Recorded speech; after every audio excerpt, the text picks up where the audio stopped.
Bootlegger વિરુદ્ધ વધુ એક ગુનો. જૂનાગઢના બુટલેગર ધીરેન કારિયાએ ખોટા દસ્તાવેજ ઊભા કરી નકલી પાસપોર્ટ બનાવ્યો. પોલીસે ગુનો નોંધ્યો. જૂનાગઢના બુટલેગર અને ભાજપ મહિલા કોર્પોરેટરના પતિ ધીરેન અમૃતલાલ કારિયા સામે ખોટા દસ્તાવેજ બનાવી છેતરપિંડી કર્યાનો એ ડિવિઝન પોલીસ સ્ટેશનમાં ગુનો નોંધાયો છે. સૌરાષ્ટ્ર ગુજરાતમાં ગેરકાયદેસર દારૂના ધંધા સાથે સંકળાયેલા ધીરેન કારિયા વિરુદ્ધ રાજ્યના ઘણા પોલીસ સ્ટેશનમાં કેસો નોંધાયા છે. ત્યારે એ ડિવિઝન પોલીસે બુટલેગર વિરુદ્ધ વધુ એક ગુનો નોંધ્યો છે. બુટલેગર ધીરેન કારિયાએ જૂનાગઢના જતીન રમેશ સોની નામના વ્યક્તિના ખોટા ડોક્યુમેન્ટ બનાવી આ ડોક્યુમેન્ટનો સાચા તરીકે ઉપયોગ કરી મહારાષ્ટ્ર મુંબઈ ખાતેથી ભારતીય પાસપોર્ટ W70117554 નો કોઈપણ રીતે કઢાવી લીધો હતો. આ ખોટા દસ્તાવેજના આધારે કઢાવેલો નકલી પાસપોર્ટનો સાચા તરીકે ઉપયોગ કરી વિશ્વાસઘાત છેતરપિંડી આચરી હતી.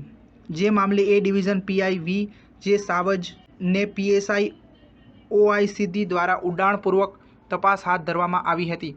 આખરે ખોટા દસ્તાવેજના આધારે બનાવેલ પાસપોર્ટ મામલે કલમ 419, 465, 471, 464 પાસપોર્ટ અધિનિયમ કલમ 1967 ક.12.1 ખ મુજબ ગુનો દાખલ કરી તપાસ હાથ ધરી છે. સ્ટાર ન્યૂઝ 7 હંમેશા સચ્ચાઈની સાથે.